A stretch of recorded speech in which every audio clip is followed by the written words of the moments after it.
What's going on, guys? Thanks for tuning in to another episode of the Running Gold Standard podcast. My name is Zach Hernandez, and as always, I am joined by my co-hosts Matt Llewellyn and our guy Mike Andrews of Nothing But Niners. We got a great show planned for you guys tonight. We'll be previewing the 49ers Sunday Night Football matchup versus the Dallas Cowboys. Before I toss over to the guys, if you're tuning in on X, make sure you hit like and repost the post. Follow us. All of our handles are on the screen. If you're tuning in on YouTube, make sure you hit like and subscribe. Shout out to both channels, 49ers Hive and Nothing But Niners. We appreciate the love, guys. Thank you very much. Now that I got that out of the way, Matt, this isn't the typical Cowboys 49ers matchup we're used to seeing. Both teams are kind of limping ass backwards into this matchup. But anyway, how you doing tonight? I'm doing good, man. Listen, different game. It's going to be the same result. We already know. So that's going to give you a little bit of a preview into where my mindset is at. Again, until the Dallas Cowboys are anything but sharp and soft, they're going to take an L to the 49ers every time. And the 49ers have not been as physical as they've been in years past, but the bar to clear Dallas is really low. This is a team that's been dog-walked at home by the Saints and by the Detroit Lions. And in ways that, like, for as bad as the 49ers looked against, the Kansas City Chiefs, it wasn't like how Dallas looked against the Saints or the Lions at home. So I'm feeling pretty good about this matchup, especially hearing that there's no Micah Parsons this week. Yeah, definitely. We'll get into that injury report because it is interesting on both ends. Mike, how you doing tonight? I'm great, but I don't know if I'm as confident as Matt is. I don't think the Cowboys have won a game at home this year. I think they're road champs. So I don't know if it's the pressure of playing with everyone watching you and all that. Maybe it's something a little different. I don't know. But this game is going to be, I think, a little different than years past. That's all I'll say for now. Wow. Okay. Let's start right off. Obviously, 49ers are facing the Cowboys as the Cowboys come off a bye week. Second straight team that they face coming off a bye week. By the way, they face two more teams. The 49ers are the worst when it comes to net rest disadvantage, with like negative 31 days, negative rest advantage. It's unfortunate, and I feel like this is the second year in a row that they're either worst or, within the bottom three when it comes to being at a disadvantage of rest. It's unfortunate, and I don't think any other team is facing four teams coming off a bye week this year. But here we are. The Chiefs had the bye week. The 49ers had the mini bye week. So that wasn't as bad, especially considering I think the Chiefs had played on Monday night, if I remember correctly. So it was almost like it was like a 2-day, 3-day difference with the 49ers playing on Thursday night. But this week, the Niners played on Sunday afternoon. Cowboys have the full week. So we'll see. We got a super chat from our guy, Gray Fox 198. $20 says, question for Matt. I watched a video of a specialist saying that CMC needs several trips back to Germany as the treatment is not only one shot. Do you think he's going back? I haven't heard if he has, or is it not necessary? Oh, that caught me off guard. Oh, that's the plane sound of him flying. Yeah, I was like, what the hell is that? It's just going to depend on his, reaction to it. It doesn't sound like he's going to need more than one. I know that even just with the initial stem cell injections that they can help remodel and heal the tissue for up to a year. So depending on what his recovery and how he takes to the treatment is, he might just need one. He could need extra. That's hard to say. Every patient is different. I would say that people that go back for multiple are the people for, instead of Achilles tendonitis, think of like arthritic knee. Think of more like a Todd Gurley. It would benefit him to go back and get his knee injected multiple times for relief for a certain amount of time, right? For just tendonitis, which again is just a nondescript way of saying inflammation of the Achilles tendon, who's to say? The one might just be enough. So, Gotcha. Okay. Well, we shall see. We talked about the rest advantage, disadvantage. I have the chart here that kind of got some steam on social media earlier. As you see, the 49ers are at the very bottom at negative 21 net rest days. Obviously, it's not make or break it for teams, but you'll happen to notice that the teams at the top of the list happen to be the successful teams that are at the top of the rankings. Except the Patriots. Yeah, they're just there's not much helping them. To be fair, They have been more competitive with Drake May, but we'll see. But you got obviously the Ravens at the most at plus 16, Vikings tied for second most with the Patriots and Eagles at plus 12, Packers plus 8, and then again, all the way down the list are the 49ers at minus 21. The NFL is this for do you know if this is for like the entirety of the season? Yes. Yeah.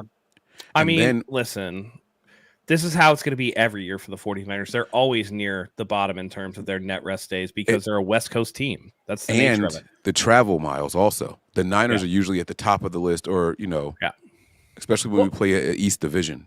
The travel doesn't bother me as much as this because, again, what other teams are facing 4 teams coming off a bye this season? Like that's the biggest disparity to me that the schedule makers have control over.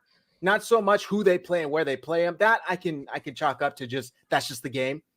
But it does bug me that if it, like I said in the 49ers Hive chat earlier, if it was once, okay, whatever. If it was twice, damn, that's unfortunate. But it seems to be a reoccurring theme for some reason. The 49ers consistently face like 3 or 4 teams coming off a bye week in a season. So my conspiratorial brain goes off thinking Goodell hates the Niners. Again, I do think that it has something to do with the travel as well. How do they cluster their home and their road games? Our teams, and it's again the Chiefs come off a bye, Dallas is coming off a bye, correct? Right. Correct. So the Bills are going to be coming off a bye, right? And are all 3 of these games in San Francisco? Bills and Buffalo. The Bills is Buffalo. Bills is in Buffalo. Yeah. Okay. There's one more in there too. I'm not sure who else we play coming off a bye. Home or away? I don't know. Let me see who I can find it. While he's looking that up, it's just I think that the NFL looked at the Niners and said they're the best team in that conference, so they can afford to have the tougher schedule. And not for nothing, like I'm with it. Like let's cut all the excuses. Let's see if we're really who we think we are. So and the league did try to do some solids, like Zach alluded to earlier. We were playing the Chiefs off a bye, but we also played on Thursday, so it kind of didn't even it out, but it made it as close as possible without having an actual bye week. The one thing they just can't account for is the number of injuries that the Niners had. So I think they did us a solid with a lot of those bye week games for the Niners. So the Chiefs, the Cowboys, the Seahawks, and the Bills, 3 of 4 are at home, but those are the 4 teams the 49ers face coming off a bye. So, all right. What did I miss them? Oh, You'll okay. see. Gotcha. Those are the 4 teams. Matt will be right back. Chiefs, Cowboys, Seahawks, and Bills. 3 or 4 at home. So if that does make you feel better, right. Yeah, right. At least there's that. And that's what I was saying. Like, I think the NFL did us as much of a solid as possible when scheduling it that way. At least we get to stay home and we don't have to travel and see a team off of a bye. Like I said, minus the Bills. But I mean, it's as close as you could possibly get. And when we play the Bills 2-3 weeks after our bye week, so we'll see what happens. But I don't think the NFL had the Niners having this record that we have right now. So. We'll see how it shakes out. Yeah. So the Niners obviously have their bye after this Sunday, and then they play the Bucks in Tampa, come back home for Seattle, and then go to Green Bay and Buffalo. So those are 2 big games, and both on the road. So it's unfortunate, but it is what it is. Okay. This injury report, let's get into it. So obviously the 49ers are beat up. They will be without Brandon Ayuk. Obviously, we all know that. I don't have to say that every week going into these games. He's done for the year. Juwan Jennings still is not practicing with that hip injury that he apparently suffered in Seattle. Kept him out of the Chiefs game and is still preventing him from practicing. That's unfortunate. Jordan Mason was limited. George Kittle, I believe, was limited. Deebo Samuel was limited. He had been dealing with pneumonia and was hospitalized. Which, by the way, while we're talking about it, let me take a second to apologize to Deebo Samuel. I didn't think I was too harsh to him last week, but I did make a comment that the fucker can't play through a headache or something like that. Obviously I knew he was going through it. He had oxygen. I didn't think that he was choosing to sit this out. It's just unfortunate that so many things have kept him out of big games, right? I wasn't one of the type of people that was saying, oh, Debo is a pussy, Debo is this. I don't think that's the case, right? It's just the playoff game versus Green Bay, gets hurt pretty quickly early on. That game in Cleveland last year gets hurt pretty quickly on. It's unfortunate that it keeps happening, and it's not like it's his fault. It's just that it is. But either way, it was a very serious illness, so I apologize to Debo. He did have to get hospitalized. I hope he's doing better. So let's get into this injury report. Jawan, non-participant. Mason was limited with the shoulder injury. He's still dealing with that AC sprain. Kittle came out of the Chiefs game with a foot sprain, and he was day-to-day. Supposed to be. He was limited today in practice. Debo limited as well with a wrist injury / illness. Bosa, questionable, limited with a elbow injury. And then Chris Conley, limited. He came out of the game with an ankle injury. And then George Odom and Kevin Givens were also questionable on the injury report. So pretty lengthy list for the 49ers. As for the Cowboys, let me pull this up here. I just had it. Cowboys. Where'd it go? Micah Parsons did not practice. He's been out for a couple weeks with an ankle injury. Tight end John Stevens Jr. didn't practice. Oh, well, obviously he tore his ACL. ESPN has it listed like, if a dude tore his ACL, don't put him right underneath somebody that's questionable, man. Like, come on. What are we doing here? What's this lineup? But okay, Jordan Phillip on IR. Eric Kendricks questionable with a shoulder injury. Nick Vigil questionable. Ryan Flournoy. Are these real players? Also questionable.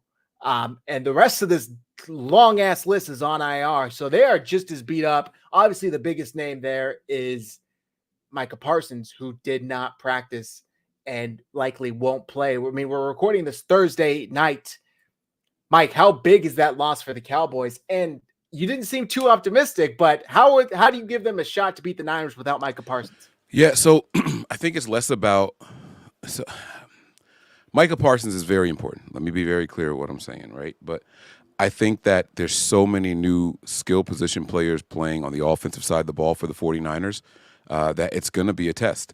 And to pretend that it's not going to be, I think it's a little silly for Faithful. I think it's silly for any, like, what's the spread right now? I have no idea what the spread is. I haven't looked at any of that stuff, but I can't imagine it's more than 3.5, 4.5, like tops, absolute tops, right? And we have so many players that are either banged up.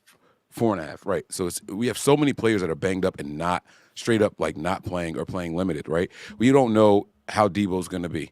Right, he had fluid in his lungs and had to go to the hospital for it. He couldn't breathe. We saw him on the sideline with oxygen and all that. We know about Ayuk. We know about CMC already. Now Kittle's got you said it was an ankle thing for Kittle, so he probably won't be running a ton of routes, right? Like, what are they going to have him out there at all? And if he's not there, geez, you're talking about Saubert and who, like, yeah, like, I mean, come on. So I just don't think it's going to be as easy as we think. We are relying on rookie wide receivers or Conley or, like, I can't even say Jennings, right? Like, we have no idea. 2 weeks. Yeah. So 2 rookie wide receivers in Pearsall and Cowing. We're talking about Ronnie Bell, who everyone seems to hate right now. And then, well, come on. Are they wrong? Depends on who you ask. I saw a pretty solid game from Ronnie Bell, not stats wise, but as far as routes run and things like that. I don't think they hate him for the Chiefs game, Mike. I think it's more of like a season and a half culmination of games. Yeah. No, I get that part, right? But it's just like, to think that we're going to come out here and just have the same offense and run in rhythm and all that stuff. Like, if you guys are watching the Thursday night football game, I mean, they didn't punt until each team had at least 3 or 4 possessions, right? Like, they were just scoring back and forth. I haven't seen the Niners do that all year, even when everybody was healthy, minus CMC, right? But they just haven't done that all year, where they're just marching up and down the field and scoring. So regardless of the defense that we're playing against, the offense is going to struggle a little bit. They have to find a way to get in a rhythm. So I think that we might see a drag-out type football game, and the Niners haven't been able to win those tough, gritty, close games as of late. So I'm not ready to sit here and say, oh, we're gonna blow them out. Like, like last time we played the Cowboys, we dog walked them. Like it wasn't even anything like close in my opinion. I don't know it's gonna be that same type of game. I'm not saying I'm taking the Cowboys to win yet. I'm just saying that I don't know it's gonna be that type of game. I'll have a definitive answer later though. What's funny too is we haven't. I mean, Patriots and Jets, I wouldn't really call that a dog walk, but they haven't really had that type of game where they've been clicking on all cylinders for 4 quarters all year. So it is unfortunate. By the way, I just got to talk about this because this really pissed me off, and Matt's not here anyway, so let's play it. But this clip that the NFL put out from last game versus the Chiefs, I got to play this. If this gets the show claimed, then whatever, but I got to play this to get your guys' thoughts because I have some thoughts on here. Yeah,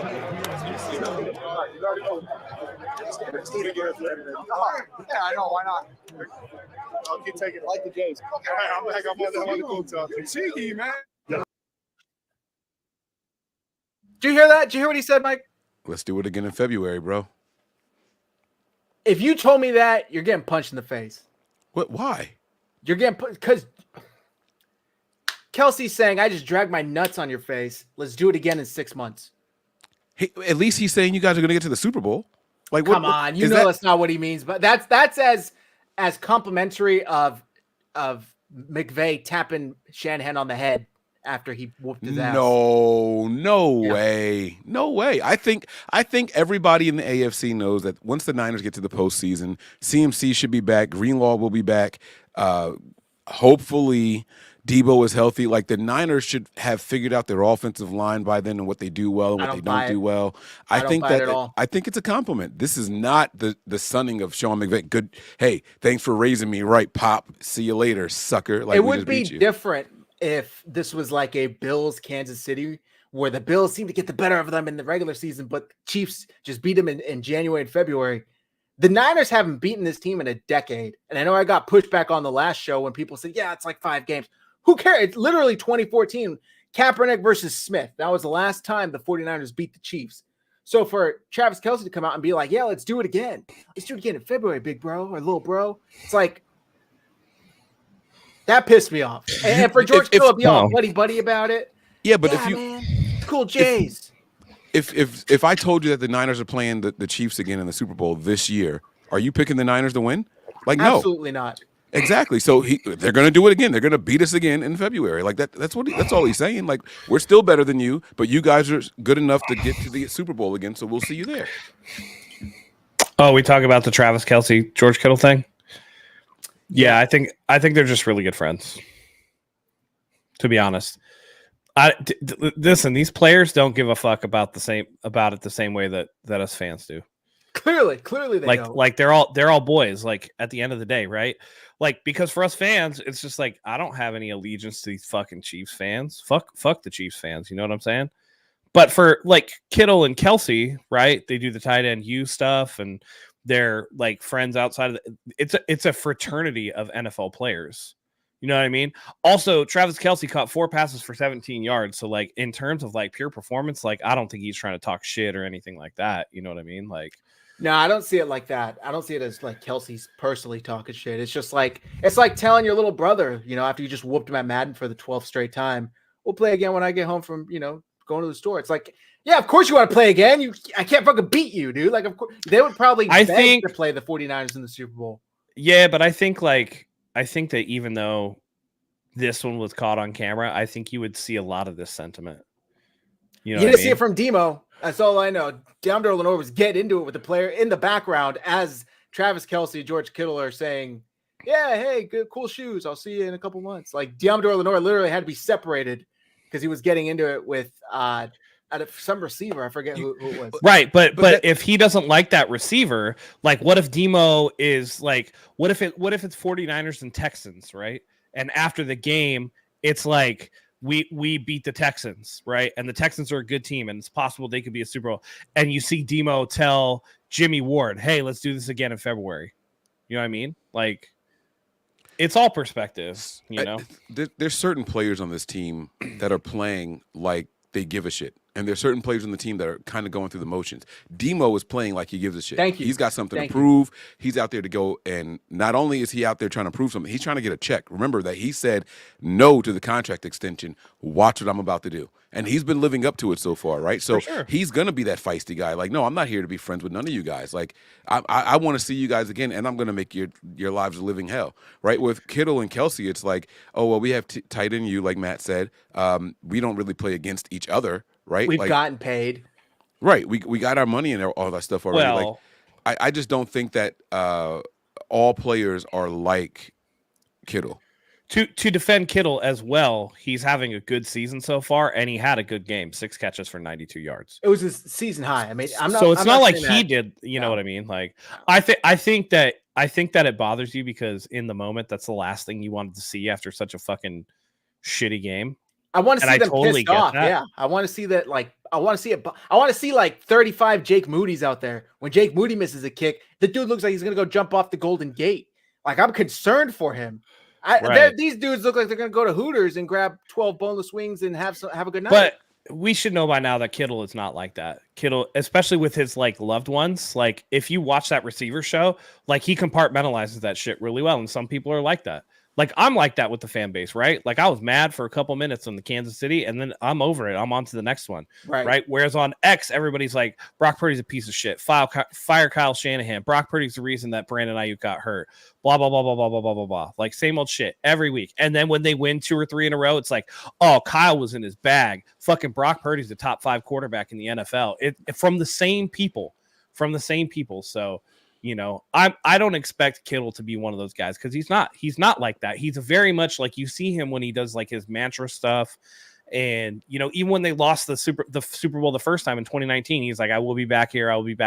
Like, if he wasn't like, fuck, man, look, I'm so I would rather have George Kittle be able to compartmentalize that than to have somebody like Cam Newton who goes off on the media, throws himself in a towel, and you know, gets all mopey about it. You know what I mean? So I get what you're saying, and that there should be some fire. But for the players, I think for many of the players, especially ones that you're friendly with, it's the 60 minutes on the field is where you get the fire out. And again, like Mike alluded to, they're not playing directly against each other. You know, I think that would also play a different role. I know where Zach is coming from though, but they kind of get it from their head coach, right? Like we hear a loss and it's like, okay, we got to get over it. We got to hurry up, and you know, this game is over now. We got to get ready for Thursday Night Football, right? Like after we lost to the Cardinals, right? He's like, yeah, we're not going to waste time on this. Like we're moving on to Seattle now, or like it's like, what are you doing, dude? Like, no, you guys should care that you just lost this game that you should have won against the Cardinals, and it's permeating through the building. Like we need Kyle to give a shit. In that instance, though, I understood that one because that one is like you play the Arizona Cardinals on Sunday, and then you have to play Seattle on Thursday. Like you don't have time to sit there and dwell and go over all the. They probably didn't even have time to do like a full film session. It's like we got to prepare for Seattle, so you got to just get over this one right away. You know what I mean? Because after this Kansas City loss, he didn't say that. He was like, yo, we all sucked and we all got to like hold each other accountable. And like, we got our ass kicked. There's no sugarcoating this and that. And why is that? Because they have a full week to go over full film. I think on the short week, yeah, like you got to get over that quick because you got another opponent coming up. And by the time you go through and go, this is what went wrong, then are you actually preparing for the next people up? And, you know, in that instance, was it really a big deal? Because they went out and beat Seattle by double digits. So I think it bothered me, and then we can move on, get back to this Cowboys game. Well, it bothered me more so because this, and I understand they got hurt. Don't you know, get it twisted.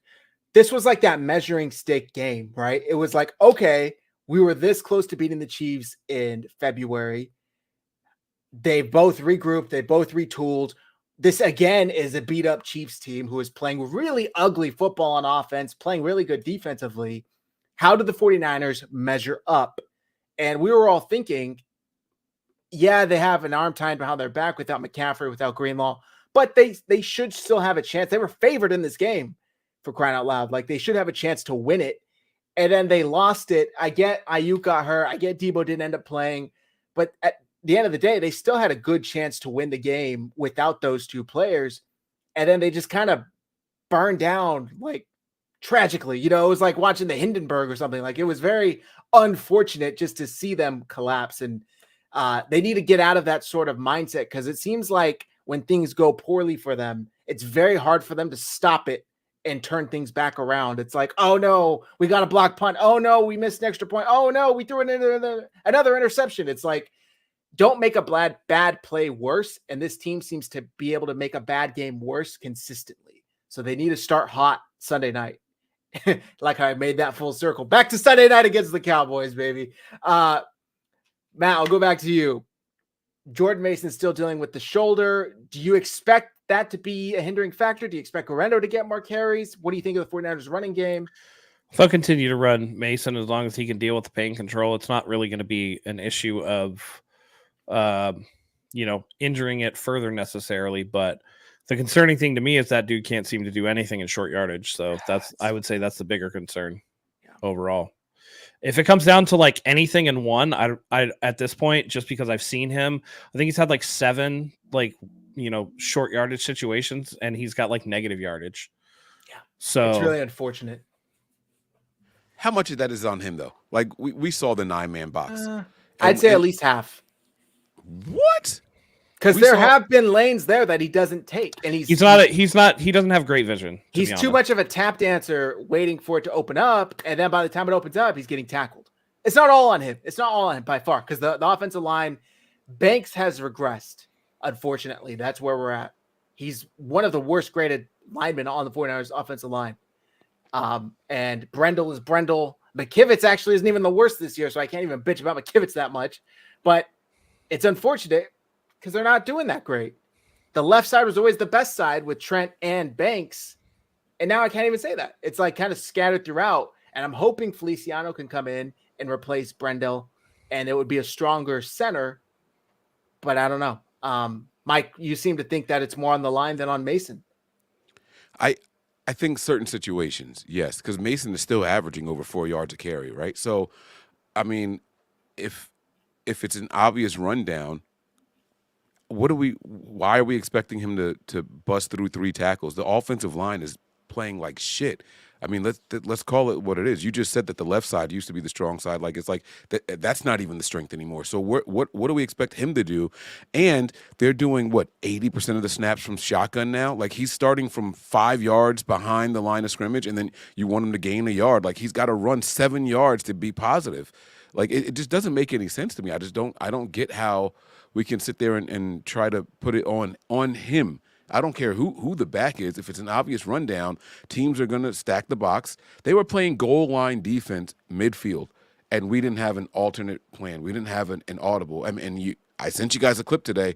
There's no such thing as an audible in Kyle Shanahan's system. I got to know who the hot is, and I just got to throw the ball to that person and get the ball out quickly. Like, stop the nonsense, man. Like, you're about to make $60 million a year, and you're telling me that we're not allowed to call an audible? Like, no. Yep. It doesn't that's make exactly what any I'm going sense. to tell you. Yeah, it does. Have you ever heard of Kyle Shanahan fucking play call? Oh, yeah. He goes in there with 2. You go in there with the pass, you go into a run. If you want to check, you can check into 1. Like, but they don't have to, with the verbiage of the offense, they don't have time to have like, oh, this is the audible, that's the audible. And not being They able don't to have audible, time to say play Z, like just give it a name. Every other team in the NFL says, "Oh, run the Kelly Clarkson." Like they just give it a silly name and they know what the play is. You're telling me that we can't do that? We're so complicated that we can't do that? I don't buy that. The 49ers still lead the league in pre-snap motion. Like you have to get set. Like you can't just again, you're asking to like audible to what? Like what would you consider audible? Because Brock Purdy actually does need to do a better job of throwing against zero coverage. Mm-hmm. And when he has a hot, he needs to fucking get the ball out, and he doesn't. And I don't think that's a scheme thing. I think that's a Brock Purdy thing. Or he'll throw to the opposite side of the hot, aka take his eyes off of the hot rusher. Yeah. You know what I mean? Especially like, again, and JT O'Sullivan's really good at pointing this stuff out. When they're in bunch formation and you got hot to that side, you got 3 receivers on that side and he's throwing to the backside. Like, why? You know? Also, the Vikings got hosed. I don't know. That was clearly a face mask. Yeah. Clearly a face mask. Safety on it. They gave him a safety. He literally got tackled by his helmet and they were like, yeah, no, safety. Game over. Yep. That's rough right there. That's rough. But Super good. rough. Not for nothing, I kind of wanted the Rams to win this one. The Vikings are a first half team. That's it. That's all they are. That's all they've been all year long. I don't give a shit what anybody says. And so I'm not worried about the Vikings Of course, in the postseason or anything. This does put the 49ers in last place in the NFC West. Yep. Since every other team this week won but them, Arizona beat the Chargers, who couldn't score a fucking touchdown. The receiver on Monday night. By the way, this is my gripe real quick. I paid $12 for ESPN Plus. Go to the gym, and I'm like, I'll watch the game when I get home, like I do. I get home, replay is not available. Replay is not available. I paid $12 to watch this fucking game, and it's on NFL Network in an hour. Like, they aired it an hour after. I was so annoyed, so I canceled. Anyway, you got to call me next time, man. I'll give you my NFL Plus login. Yeah, I pay for it, so I mean you can use mine if it wasn't even a thought. Like, it was just like, oh, apparently this is only on ESPN Plus, and I wouldn't even have cared. Like, but it was the Cardinals. I'm like, okay, well, I do need them to lose, and of course they end up winning. But I did see that play where the receiver gets into like the 1 yard line and gets punched out from behind, and the Cardinals player recovers, goes into the end zone for a touchback. That kept the Chargers from scoring a touchdown. They had 5 field goals whole night. 5 field goals. I will say that I feel no sympathy for you for having been duped by ESPN.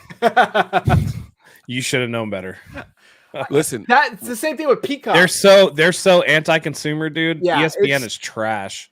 Peacock on the opening week of the NFL when the Packers and Eagles played in Brazil. That was on Peacock, right? I have Peacock. It comes with my internet for free, but I was trying to pause it.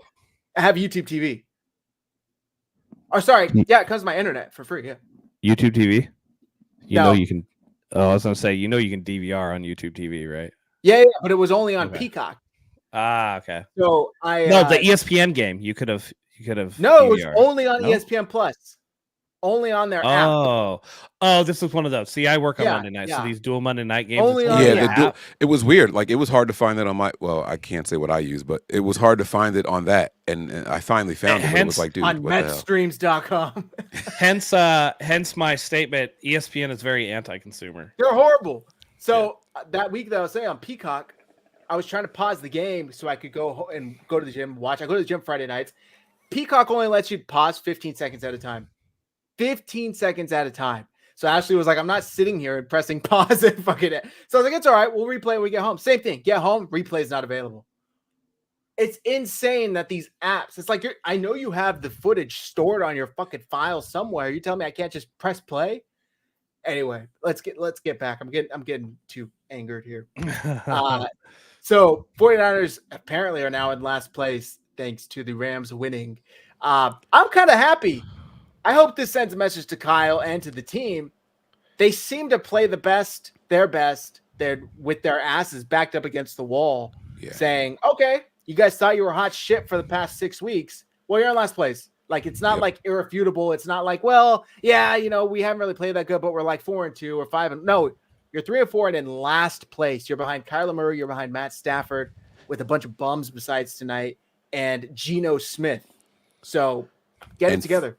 And 5 of the next 7 games for the Rams are pretty easy. I don't know if you guys saw their upcoming schedule, but if you guys pull that up, I mean, they're now that Puka and Kupp are back, it opened everything up. All of a sudden, Matt Stafford's throwing 4 touchdowns in a game and all that. Like, listen, that's not a coincidence at all. If you pull up the rest of their next couple of games, look at this. Look at that. The Eagles are dog shit. Like, they don't beat good teams. They're the new Dolphins of the AFC of the NFC. There's the Dolphins. They might maybe have Tua back, but we'll see how long that lasts for. You got the Patriots, then there's the Eagles, then there's the Saints, and then you got a tough team in the Bills. And then they got to go at Seahawks. So what? It's Seattle. I'm not. Yeah, but it's still a division game. See, you say, yeah, so what? It's Seattle. Yeah, we beat Seattle, but we also lost to the Rams and to the Arizona Cardinals, so you never know. Division games, you can never just count them. That's going to be a tough game for them. Okay, so let's call that one tough. You think the Dolphins is a tough game? Depends on what Tua looks like when he gets back, because if they get back and that offense actually runs, then that could be a tough game for them as well. What about Patriots? The Patriots? Not a tough game. What about the Eagles? Prime time. Could be.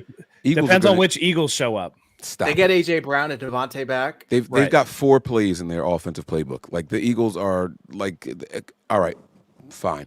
Saints, Trash. right. Bills are going to probably smoke Very them. good. Right. The Niners, depends on what Gonna, Niners show nah, up. Thursday they're night. gonna smoke them. After that pat on the head, they're gonna fucking smoke them. Thursday night. And then you After got that, the Jets. yeah. Like the Jets are a joke. Like this is, I see a lot of easy opponents on this schedule for them. I'm Also, sorry. I just got to add, and I don't wish any harm on anybody. We don't know if Matt Stafford's back will be crumbs by week 9, week 10, Well, week 11. That spine might just snap. He's old. He's getting a lot of hits.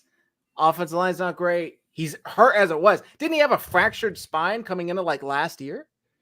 Like, I'm pretty sure he's been dealing with this. I'm not like just throwing shit at the wall. Like, he's been dealing with a fractured spine. Just throwing it out there. Well, here's the other thing. Wasn't there a story earlier this week that the Rams were going to pay some of Cooper Kupp's salary to get him the fuck out? They were trying to buy a higher draft pick. They wanted a second-round pick, and they were willing to pay like 90% of his salary Right. per some reports. So to get it. who's to say that, again, this was the Rams' second win on the year? Like third? Mhm. All right. Third? What? Yeah, Because we're tied. they We're have all the same tied. record Oh, as that's us. right. Yeah. Yeah. I mean, It is opened what things it up, is. and I think that if they Yeah. came out here and got dog walked, they'd be moving Cup. But now that they realize how teams have to play them with Puka and Cooper on the field, I think they realize the value of it. It's just like how we realize the value of Brandon Ayuk in his absence in the second half of that game, right? So while you might be disappointed with the person's production in a vacuum, when you step back and look at the grand scheme of things and how teams have to play you, you quickly see the value. I think that all the Cup talk is going to now go to bed. They're not trying to move on because they realize, holy shit, not only can we win some games, we can actually win this division. We're 1 game behind the Seahawks right now. 1 game. Everybody else is 3-4, and they're 4-4, or 4-3, whatever their record is. But 3-4. Or yeah, Seahawks 4-3. This is why I disagree with this comment from Keys. NFC got way better. Niners got too many injuries, not NFC's enough new dog plays. shit. Same shit. Lee Kyle's got Kyle's playbook. Could be more innovative. I'm not saying the Niners don't have too many injuries, but the NFC did not get way better.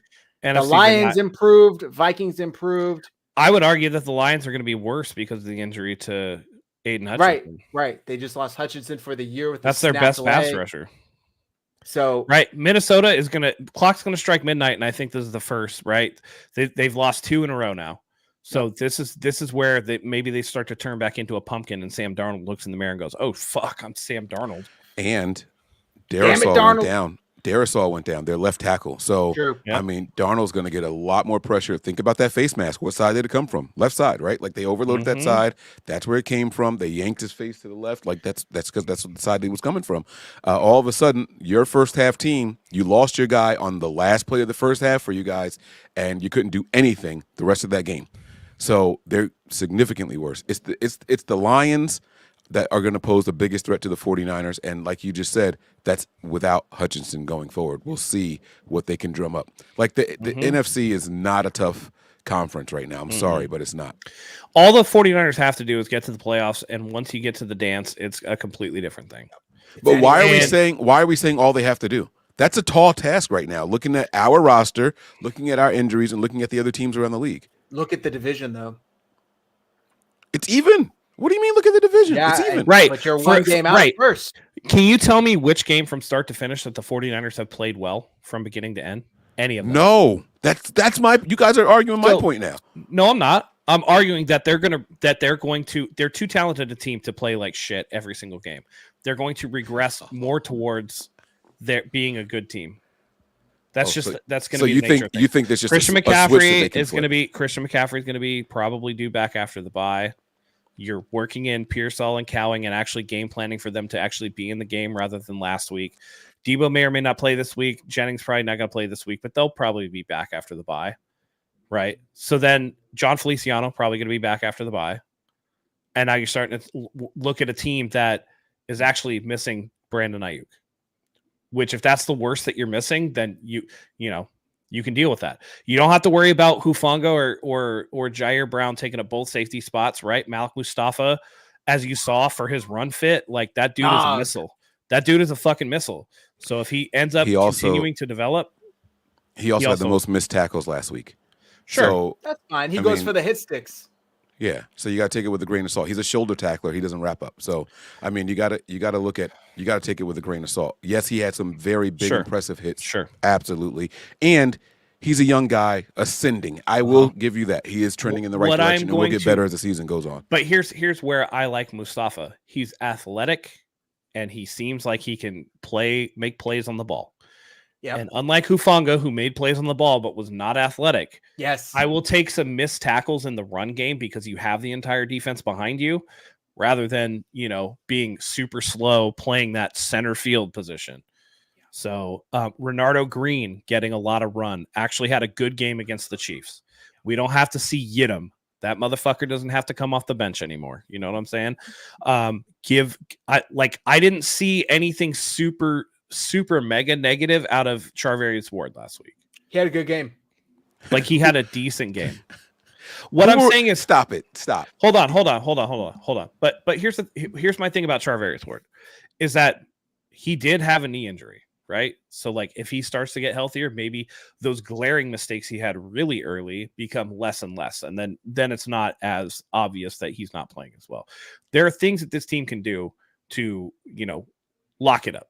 And again, sometimes when Kyle Shanahan gets, punched in the mouth, he does make some adjustments going out for the rest of the season. And this is a team last year that lost 3 in a row and then ran off, I think it was like 9 or 10 in a row. So they can do that. They're fully capable. And we've been through this too many times to be like, nah, we can't do this shit anymore. Do you know what I mean? Until I look at the seasons in hindsight as like a whole. We're in week 7. Until we get past week 18 and the 49ers haven't done shit, at that point, then I'll be like, yeah, dude, they didn't have it. But until that point, until they're mathematically eliminated, I'm not gonna count them out, because I've seen it too many times. 2 and 3 start, 3 and 5 start to just, if that was the case, then I might as well just not even watch the games. If I don't think that they're going to be a good team, right, and like bring it, then why the fuck am I watching the games? Well, no, I'll just watch Red Zone instead and just play my fantasy league. There's a lot of season left, so I do understand what you're saying, right? Like, the Niners can improve as the season goes on. But my thing is, you just said it. I did a Patreon earlier. I haven't dropped it yet, but you just said it. Kyle Shanahan said it. Nick Bosa said, "Oh, we've been here before." Like, guys, we aren't owed. We aren't given a rough start, rough middle of the season, and then a cakewalk down the stretch. Like, they say it like we're owed that, or it's just a given that that's going to happen. That's not the case. That. Where do we get this like sense of like entitlement that, oh, we can always start 3 and 4, 3 and 5, and we can flip a switch? Why is that being said by the head coach? Why is that being said by Nick Bosa, the captains of the team? Like, why are they saying this so willy-nilly? Oh, well, we've been here before, and look, we ended up in the Super Bowl and the NFC Championship. Stop saying that shit. It's not a given. To be fair, I will always throw you back to all of these people are media trained. We talked about it earlier with a player who was not media trained in Jordan Mason, and all of a sudden it was like, no, you need to you give them nothing, right? Jordan Mason actually said something that was a little bit of insight. You don't think this team, again, they dealt with that situation. They have this shit locked up. What are they supposed to say? Like, we fucking suck. You know what they say? I guarantee you. No. They don't. Listen, talk about you not owed anything.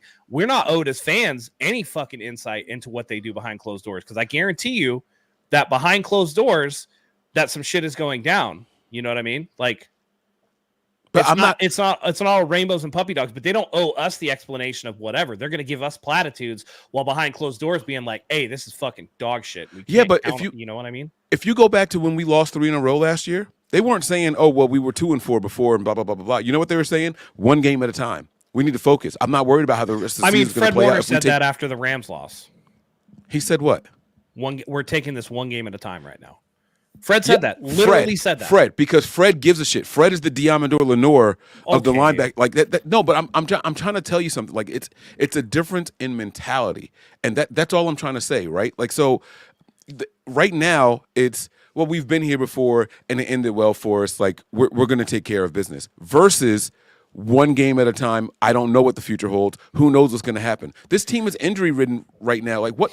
I'm not even going to put it out there, but there's a lot that can happen throughout the remainder of this season. And so for us to sit here and just be like, oh, well, this is not uncharted territory for us. We know how to turn it on. Wrong. Trent Williams getting older. Trent Williams playing worse, although he is still a top 10 left tackle. I'm not going to take anything away from him, right? But we're literally in uncharted territory. We were 3-4, 3-5 before, but Kyle didn't have to depend on so many rookies on his offense.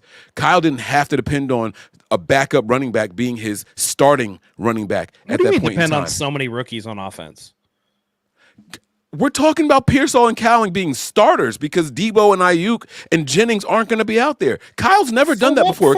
Kyle doesn't use rookies at all in his offense. He hates them.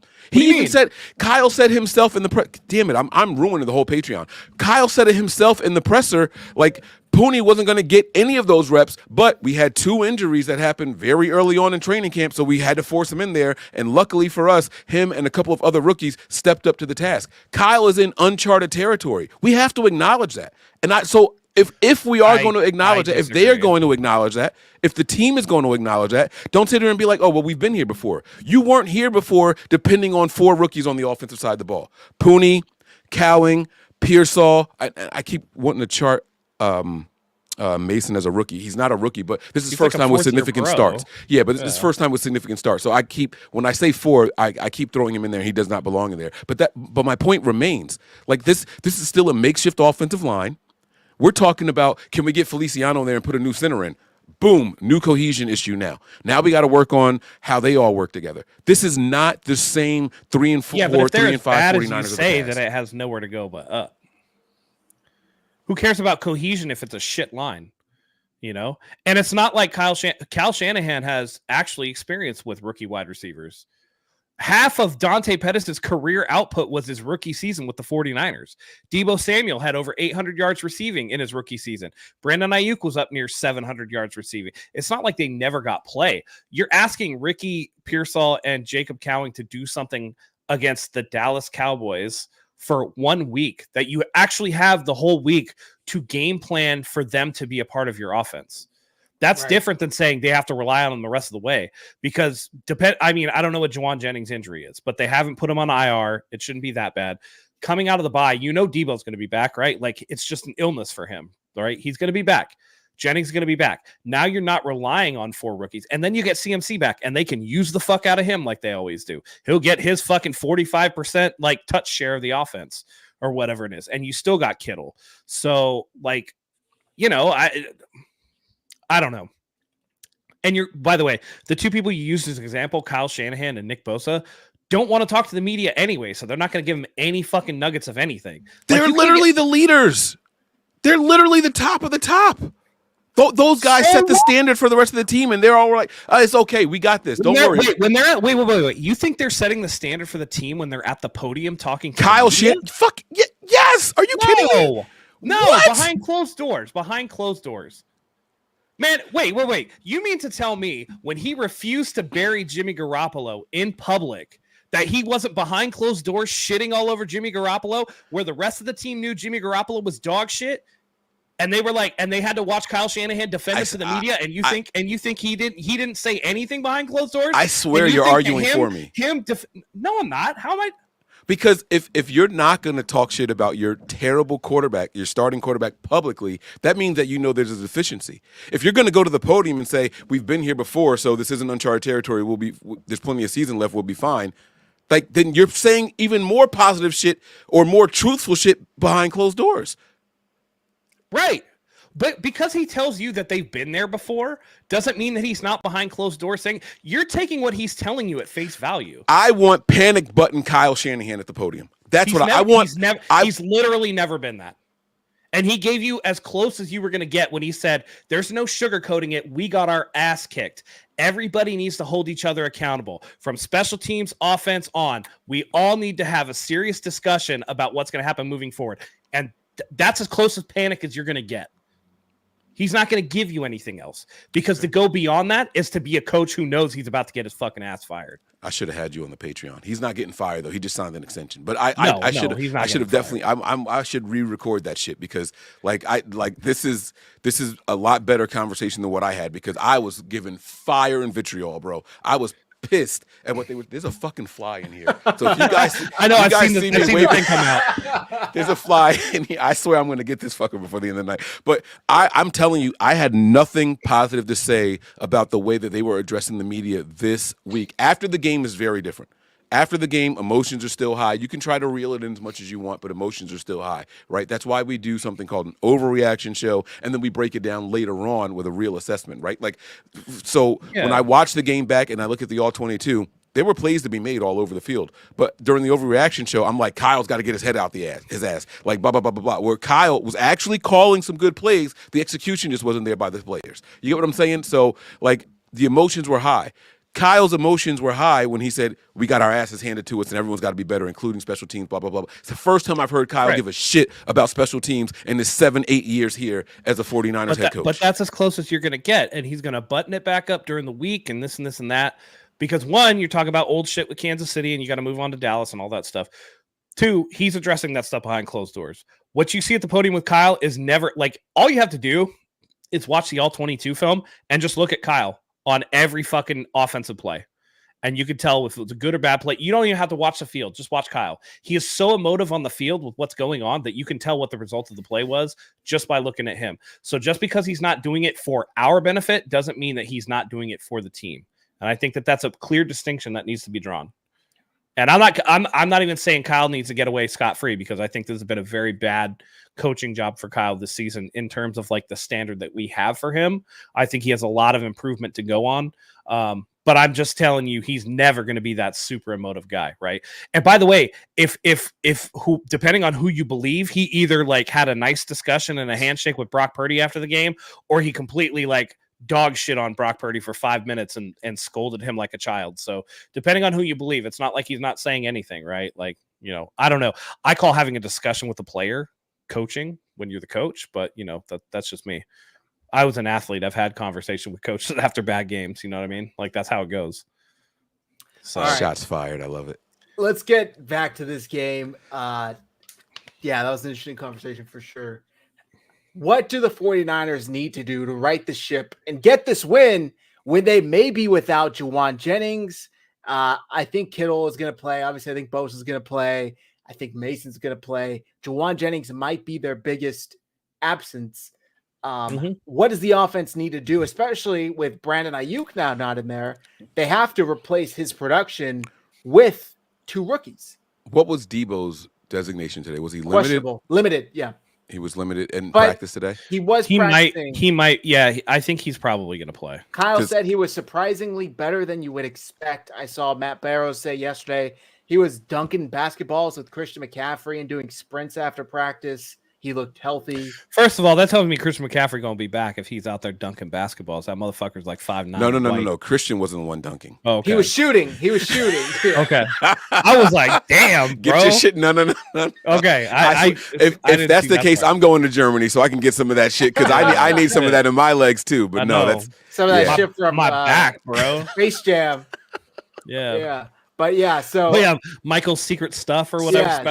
Stuff. So when they asked him very directly, so there's a chance that Debo's going to play. He's like, yeah, and he shut it down right there, right? I thought that might have been some head coach posturing type of thing. We're not planning on him, but he's not going to give it to us, like Matt was saying. Now you get back to the media training part of it all, right? Yeah. We're not going to tell you that Debo's not going to play, but yeah, there's an absolute chance he's going to play. Next question. I can tell you one. There's a couple things, right?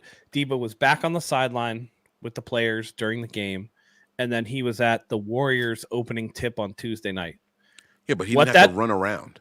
Well, hold on. I'm gonna get there. Let me cook, okay? What that tells me is that it's probably not a viral pneumonia. It's more a bacterial pneumonia. In that instance, they probably gave him antibiotics. On antibiotics, within a couple days, you will start to feel markedly better. So it's provided that he continues that course of antibiotics, he should be able to play. He might have the shits, but he should be able to play. I wanted to ask you about that. So you got to eat a lot of yogurt and shit like that. I understand that part of it. I mean, probiotics, whatever, but like the Yeah. antibiotic for a bacterial, you're not really necessarily concerned on him being, again, the fact that he went to a game and the fact that he showed up back at the sideline. It's not like a viral pneumonia where if he coughs, he's going to give it to a bunch of other people, right? Like it's bacterial. It's for him. It's an infection of some sort or another.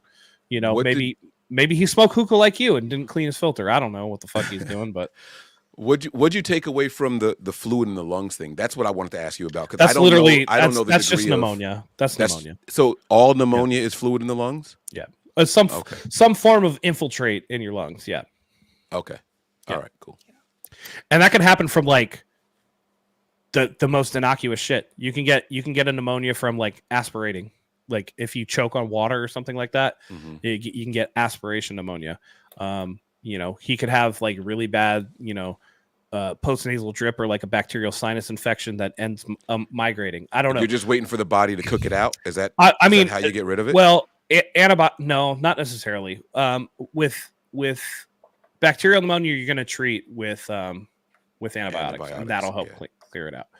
Viral's a little bit different. You're basically treating the symptoms and then waiting for your body to clear the virus on its own. And then with fluid, most of the tissue in your body is really good at resorbing. So you'll have, fluid uptake into individual cells, and you pull that out of like the interstitial space and out of the lung space itself, and then blah, blah, blah, blah, blah. But he should be good to go, especially if it is a bacterial. Most people within 48 to 72 hours after getting on antibiotics feel really, really good, which is why we actually see a recurrence in bacterial infections, because people will feel so good that they finish the antibiotics. They stop it. You're supposed to take the entire course when you get it. And that's to ensure that the infection is gone itself. So as long as he's following his protocol, I don't see any reason why he wouldn't be able to play on Sunday with really no ill effects. And then you're talking about Deebo Samuel can be your horse if you want to.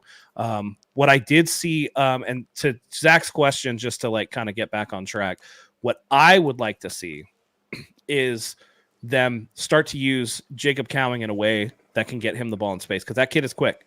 Like, instead of throwing tunnel screens for Deebo, throw tunnel screens for Cowing, who can get up and move, right? Yeah. Like, get him out in space. From what I saw, and again, watching the film, even though Pearsall wasn't necessarily getting the ball a lot, I thought he had a good step or two in a lot of his routes. Very quick off the get off. Just right. And that's all you need. Listen, NFL wide open is one step. If you got one step, you're wide open in the NFL. So with the Pearsall routes, it was early where they looked good. And then, like, as the routes developed is where he kind of slowed down, getting the breaks. Like, he got choppy feet and let the defenders catch up to him there. Like, he wasn't as crisp as, 5 steps and then boom, cut, right? It was like 5 steps and then chop, chop, chop, chop, cut. And that allowed the defenders to recover. So I do see what they think he could be. I see the trajectory, but we got to get there, man. This is his first time getting hit in the NFL. Let's keep that in mind. I mean, he never got hit in practice either. Right. And here's the thing: how much route running was he doing even in practice? So, again, give it again. You're talking about a rookie who, yes, you'll run route. Maybe his college coaches taught him to like break, because what I saw out of him wasn't necessarily choppy feet, as him like actually like breaking down on a route. Like they used to teach us in high school, they would teach us to do that, like break down really. In the NFL, you might have to be more efficient and like hard plant and then go. You know what I mean? Well, that when I say choppy feet, it was like trying to slow down so you can make your cut. So when I say choppy, like he didn't have that like boom 0 to 60 and then cut. It was like boom 0 to 60 and then slow down. I'd be interested. We've talked about how the 49ers receivers don't separate, and they had the NFL Next Gen stats or whatever. I was getting open. I would love to see what the stats were for Ricky Pearsall in that game, because honestly, not every route you're going to be open, but there were, again, he had 3 catches for 21 yards. And then there were 2 that Purdy just like airmailed or missed him. So, which could have been more. So instead of 3 for 21, maybe you're talking about like 5 for 45. And then that's something that you can actually work with. Yeah. And I think that as he gets more reps, he's going to get better. But, again, what I'm thinking, and Zach said this, is he's quick off the get off. So if you're talking about trying to help Purdy out with a line that isn't good, right, with no Micah Parsons available for Dallas, use Ricky Pearsall in those, as like a slot guy and run slants with him, or run that loop and return that they really like. You know what I mean?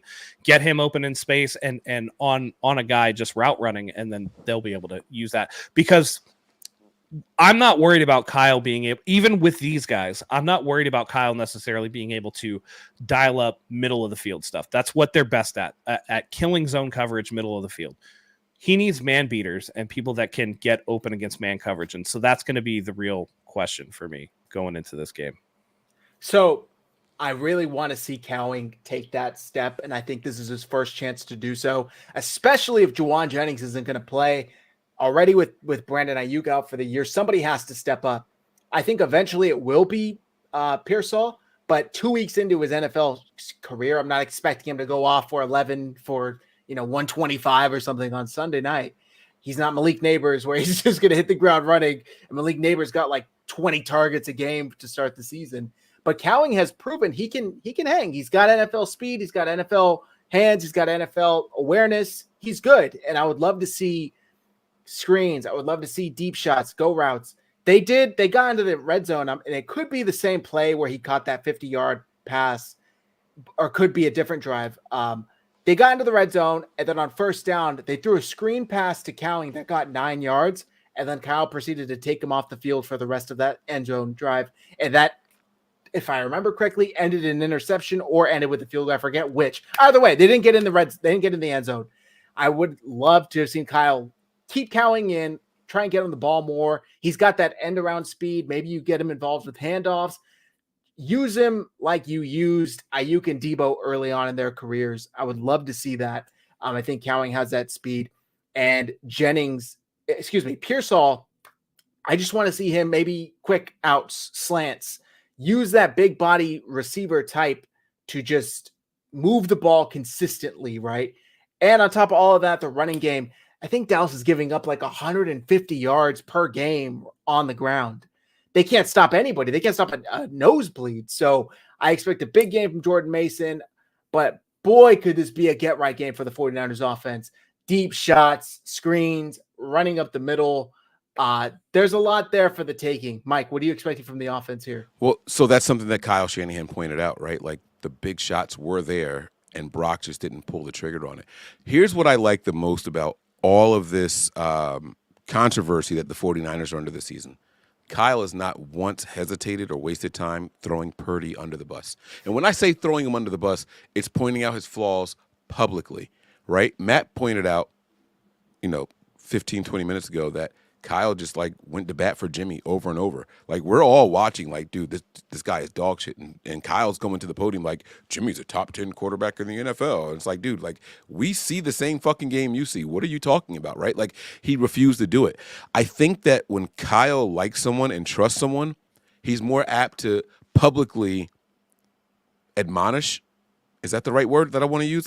He's more apt to just point out their flaws and their mistakes when he trusts them, as opposed to having to coddle and cater to their opinions, right? So I think that Kyle trusts Purdy so much that he knows Purdy won't be flustered by the public criticisms, because I've already had these conversations with him behind closed doors. And he doesn't clam up. And so Kyle is really, really trying to hold Purdy's feet to the fire this season. Is it because the contract is looming? Maybe, right? They got to know if this guy can handle the pressures. If you can't handle your head coach saying it, and I've already had a conversation with you behind closed doors, you're not the guy. So maybe that's what it is that we're looking at right now. But he's throwing them under the fire. The deep shots are there, Zach. And so I do think that we'll pull that trigger, 2, 3, maybe 4 times this game, because Kyle made it very clear in his recent presser that there were opportunities there for the taking, and Purdy just wouldn't pull the trigger. And also, real quick, Matt, we got to remember, they haven't played much together, Cowing and Purdy. They're not going to always be on the same page right away on these deep shots. So I do think that just keep hitting them. Keep going at them, and eventually you will get on the same page. I mean, they did hit one. Was it underthrown? Yes. Was there a defender close to Purdy? Yes. Whatever you want to believe, right? Either way, the ball at least landed in Cowing's arms. Could he have hit him in stride? Yes, but that's something that we'll work on. If you guys, I'll take you back to week 2 last year in LA. What was the narrative? Holy shit, Brock Purdy can't throw the deep pass. He overthrew 5 or 6 open deep passes. Luckily, they still won that game. But what happened after that? He became like the best rated deep ball thrower in the NFL last season. So it's just going to take time. It's a new connection, right? You got 2 of them now that are going to be big parts of the offense. Just all you got to do is stay at it. They have a whole week now, like Matt said, knowing these players are going to be leaned on. It's not like last week where, oh shit, we're 8 left in the second quarter and my top receiver just went out. Now I need to count on these guys. No, you have 7 days to plan for it. Matt, I cut you off. Go ahead. Oh no, you're fine. I don't know. I was gonna, attest to the person's comment who's like, listen, they're like a couple of brain farts and concentration lapses away from being 5-2. We're not even having these fucking discussions. You know what I mean? Right. Like if they just hold the double-digit leads they have against the Rams and the Cardinals, we're not even talking like that, like doom and gloom like this. Would have been like, they weren't going to beat the Chiefs with all their arms tied behind their back and shit like that. And I know that it's easy to say like, woulda, coulda, shoulda, or whatever, but it does hold true. Again, if they go into the bye at 4-4 and then they come out and go on a run, nobody's going to fucking remember or nobody's going to talk about 3-4 or anything like that unless it's coming to like the number 1 seed. Like, damn, we're in the playoffs, but you know what I mean? That's kind of where we're at with this. I do agree. Mike is kind of putting Purdy's feet to the fire in terms of giving him the ability. And I know that people are absolutely killing him online. At one point, there were people that were, that I got into it, that were blaming Purdy for Brandon Ayuk's injury. And it took JT O'Sullivan saying that, hey, like, yeah, that wasn't a great throw, but also like Brandon Ayuk kind of drifted on that route from my perspective for them to go, oh yeah, like, oh, that's fine. But it's just like, dude, this is football, man. And again, if it's not Kyle, it's Brock. Somebody wants to place the blame at one of these 2 people's feet when it's more than just that. It's more than that, right? Yes, Kyle doesn't give a shit about special teams, but you're telling me that like nobody on special teams gives a shit about special teams? Some of these guys are only on the roster for their ability to do things on special teams. And we used to like talk about guys who were really, really good at, like, for example, Greg Odom. Didn't we sign him because he was a special teams ace, or George Odom? See, he's so bad, I don't even remember his fucking name. He was a special teams ace in Indianapolis. And he comes over here and he can't do shit. And Chris he's not Conley. Doing shit. And the big return that we had, 3 fucking guys, 8 shit. 8 shit. No, 3 guys. You're right. No, 8 shit. Yeah. Weren't even in the play. You know what I mean? Like, again, it's this attention to detail stuff that, like, yes, Kyle overseeing everything maybe should have hired a better coach than what they have. But at the same time, like, that coach is also not doing his job as well. If you expect them to make a coaching change in the middle of the season, whatever. You haven't been that's not happening. But you don't think that, but like at this point, I would be very interested because Dallas is very good at returning kicks and punts. Sure are. They sure as hell are. And I would think it's very much like I'm very interested to see how special teams go this week because it's gonna speak to your point. If Kyle actually does give a shit or if he doesn't, if he actually does have some fire in him or if he's just kind of like going through the motions still and not showing that sense of urgency. Because if they come out and play good special teams against the Cowboys, then he lit into Brian Schneider's ass. Well, he hinted to it today when he addressed the media or yesterday. I don't know when the presser was, but I did it. I covered it on the Patreon today, where he did say, like, you guys got to remember that some of these guys were just here for special teams, and now because of the injuries and all, like, they've had to be rotated into the starting lineup. So now their snaps are different, and they might not be taking as many special team snaps as they originally were intended for, and all. Like he alluded to all of that, and there's been a shuffle, but it's like while you're saying that, and I agree, we can see the difference. Like, now what? You can't just say, "Oh, we had to move people around." Well, move people around and still be cohesive. Like, I'd rather them go out. I'd rather you take your starters for special teams, put them out there, and let them miss the next drive on defense. You get what I'm saying? Like, keep special teams at the level you thought it was going to be at. Don't diminish special teams because his tone has absolutely changed. For people saying that Kyle doesn't change, he doesn't give a shit and all that stuff, I have been open about my criticisms for Kyle, especially when it comes to special teams. He said what he said. He has been trying to change. just 3 weeks ago, Kyle was like, yeah, I'm not going to focus too much on special teams. It's, what are we talking, 8 or 9 plays a game? Like, we shouldn't have to depend on that to win a game. To today, or whenever he said these comments yesterday, maybe, it was, well, there's a reason for that, and we've taken a step back because of substitutions and all that. So, he's learning. He is changing. We have to give it time to really cook. I just wanted him to give a shit. The comments say, I give a shit. I'm working on it. Now you're going to get that grace from me, your biggest special teams critic. So, real quick, I want to say this, and I said this on X, because I think it is a good point. When we did the show last week and all week leading up to the game, every fan in my mention was like, you think the Niners are going to beat the Chiefs? Like, you're delusional, dude. Like, you're an idiot. Like, no, there's no way they beat the Chiefs. They're going to lose this game, but they'll probably win versus the Cowboys. And then the 49ers lose to the Chiefs, and those same fans are like, burn it all down. Fire Kyle, bench Purdy, kill Colton McKivitz. It's over. There's no coming. It's like, you weren't even expecting them to win this game to begin with. Like, I understand it was an ugly performance all over, but it's not like the Chiefs played that much better. Like, it was a slugfest both ways until the end, and they barely pulled away. I didn't think it was that much of a difference, I should say, between both teams. I just don't see throwing in the flag after that game when you didn't expect. Like, if your brain after Seattle was like, sweet, season's back on track. Now it's a tough one against Kansas City, but after that we got Dallas. We should be able to. And then they didn't beat Kansas City, and then suddenly your brain was like, fuck everything. Like, it's just so funny to me that you can understand beforehand they're probably not going to win this game, and then they don't win that game, and it's like everything changes. So just remember what you were thinking going into Sunday, how regardless of how good, I see Ian Sharp, Chiefs weren't great, 49ers are worse. It's like a mental thing. Like, they just can't beat them. Mm-hmm. They could go out there with Patrick Mahomes and literal 10 bums that they found on the street, and they would probably still find a way to beat the 49ers. They got the little brother syndrome, and they can't get it. And I think the 49ers, luckily, have that same big brother syndrome against the Dallas Cowboys. Cowboys can't seem to beat this Niners team. So, that's just my take. It was funny how fans switch just like that. But let's get into our offensive and defensive predictions, if that's cool with you guys. Unless there's anything else. Okay. Mike, let's start with you. Offensive predictions. Who do you got for the player of the game? Player of the game is going to be Ronnie Bell. Number 10. Going to make you guys say that. Oh, wow. Look at both of you guys. Ooh, what? Yeah, listen, guys, I'm going to say it, man. I think Ronnie Bell. Are they planning to cut him before the game? That would the only way he'd be my offensive MVP. And listen, he's a Michigan boy, and I love Michigan. Anybody that comes from Michigan, you know what I mean? Yeah. But that man, I don't know, man. He's got to nah.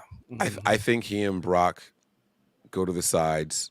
I think they talk to each other and say, listen, man, like, we got to get back on the same page. I am out here running crazy good routes. You got to trust me. You got to give me the opportunities. Now, listen, I know my hands are my hands, but you got to give me the opportunities. You got to give me the opportunities, right? And so, hear me out. I think Pearsall's out there. He's going to do well. I think Cowing is going to be out there.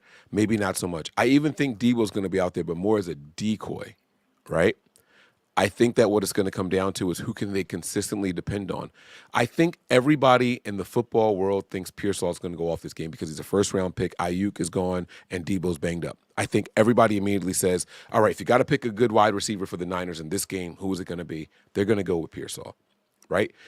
Us 49er fans have been clamoring for Cowing to be the guy. I think Kyle's depending on that also, right? Let's say Debo does come back. I don't know what level of ready Debo is going to be, but there's that one. It's always the third guy in these kind of games that catches everyone off guard. And I think that third guy in this game is going to be Ronnie Bell. So I have Ronnie Bell as my player of the game. If you want me to try to give you a stat line, I don't know. Let's 5 receptions, 67 yards, and 2 touchdowns.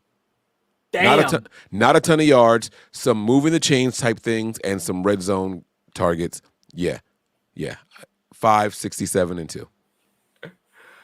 Matt, what do you got? I know it ain't that. Look. What is happening? Is this a dream? What's going on? Jesus Christ. Listen, I think that people get drafted in the first round for a reason, and so I'm going to go with Slick Ricky Pearsall. I think that he's going to get his first 100-yard game right off rip, get his first NFL touchdown, and he's going to help very slightly soften the blow of losing Brandon Ayuk for the season.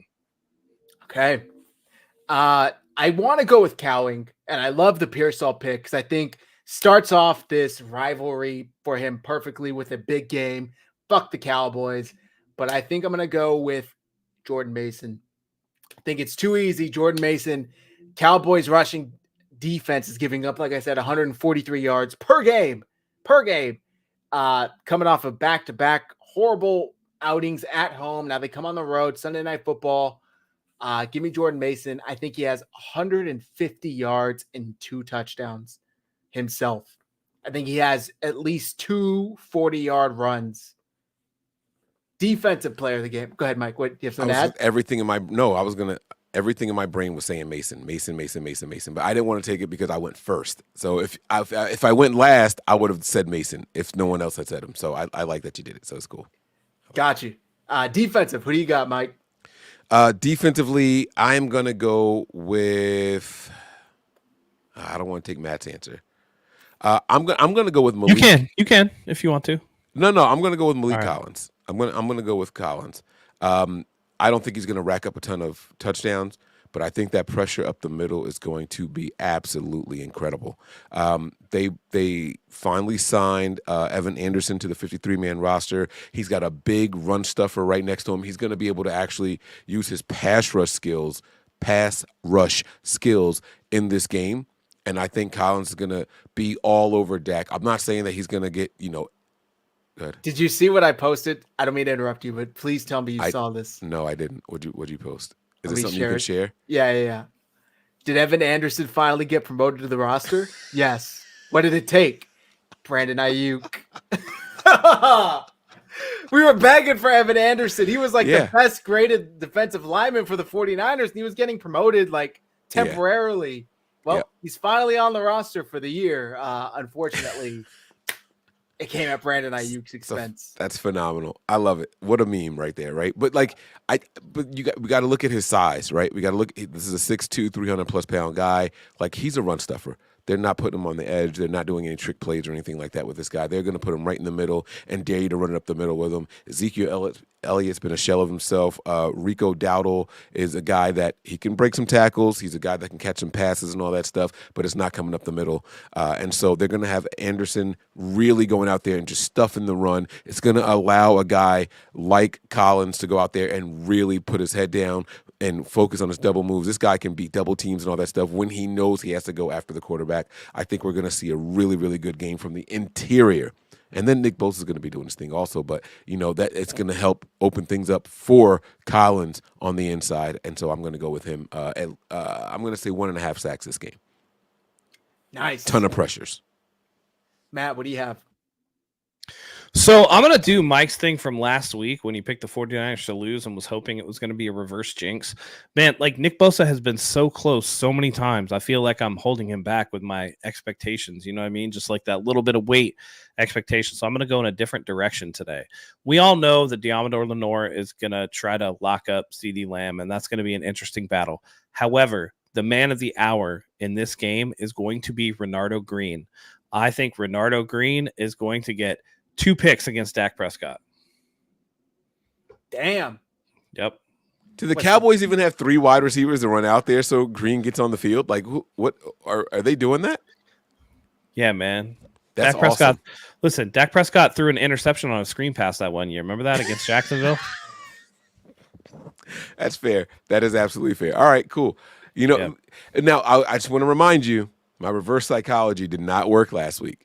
It kind of bit us in the ass in the game went exactly how I was going to go. So. I understand. Listen, it's not I can do Nick Bosa 3 sacks and a forced fumble anytime I want, right? It's all party time and stuff. But right now with this team, I'm not feeling the party time vibes.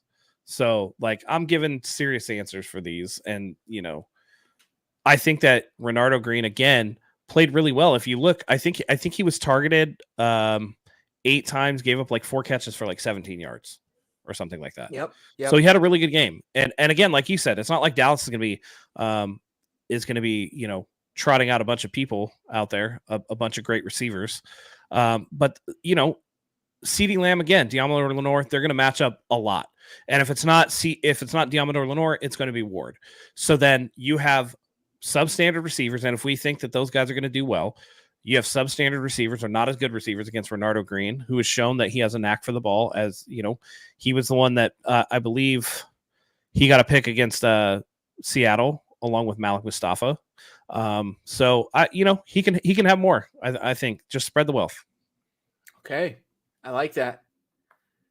I'm gonna go with I do want to go with Fred because I feel like he had a bad game and he rarely has back-to-back bad games.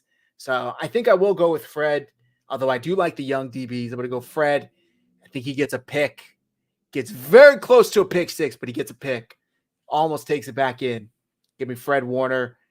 12 tackles and an interception. Final score predictions. Mike, do you want to go first or do you want to go last?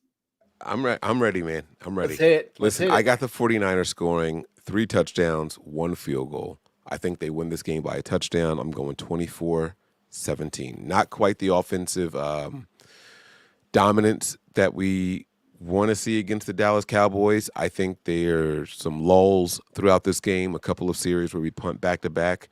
But I don't think we ever look like this game is going to be out of reach or out of touch or impossible to win. I'm going to go 24-17 49ers. Okay. Matt? 34-0 49ers. Fuck the Cowboys. 34. No, I'm just playing around. 34-17. I think the 49ers have 3 offensive touchdowns, 2 field goals, and a defensive touchdown. Okay. I'm going to go 31-21. I think the 49ers win it. Maybe Dallas tries them out to come back at the end, but I think they win this one rather comfortably. So I just have a hard time thinking the Cowboys are going to be a serious challenge for the 49ers when the best team they beat all year was the Justin Fields led Pittsburgh Steelers. I don't know, man. Their wins have not been impressive.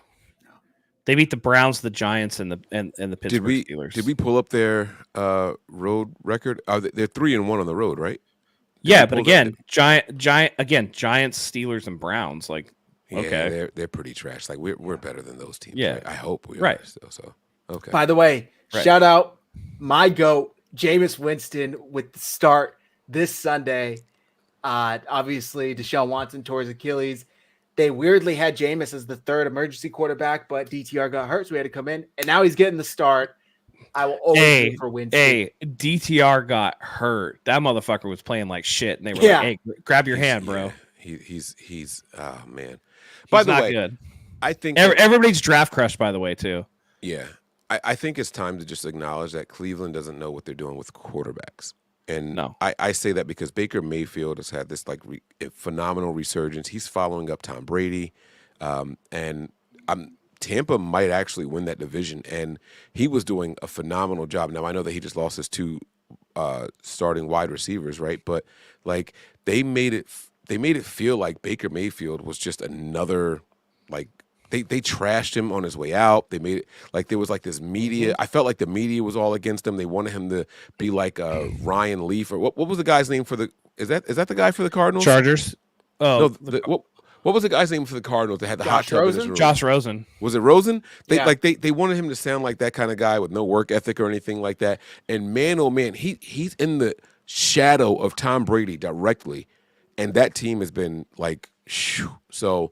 I think it's more Cleveland than it is the actual quarterbacks over there. Well, I mean, when you've gone through, isn't Cleveland famous for like the guy that has like the 78 quarterbacks on the back of the jersey or whatever? Yeah. And it's like they've picked high, they've picked low, they've picked in between, they've traded for people, they've signed free agents. At some point or another, you just got to look at, and again, it starts with ownership. Cleveland's owner is a fucking piece of shit. Yeah. You know how bad Cleveland is? Ryan Fitzpatrick never played there. Yeah. Let that sink in, right? All desperate franchises said, "Hey, let's get Ryan. I mean, let's get Ryan Fitzpatrick as like at least a stopgap until we can get somebody else in here and ready." And even he wouldn't go to Cleveland, and they've needed him since he's been in the NFL. So, I mean, that just tells you what you need to know, guys. This was a phenomenal show. Thank you guys so much. Anybody out there watching right now, I know what time it is, man. If you guys aren't subscribed, head on over to patreon.com/NB9ERS. That is the page. And as far as that goes, join for the extra content.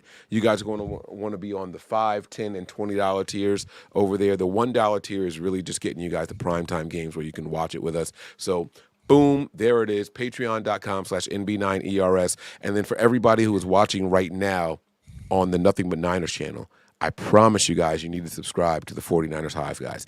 These guys are phenomenal. They do giveaways and stuff. Do you guys still do the score prediction for like a jersey or whatever it was? Like, you guys still do that? Nobody's gotten it. He's got it. Well, come on. Listen, guys, put your score predictions in the chat, and after the chat is over, after the live stream ends, put it in the comments. They go back and they look. If you guys predict it properly and you get it right, you get a jersey.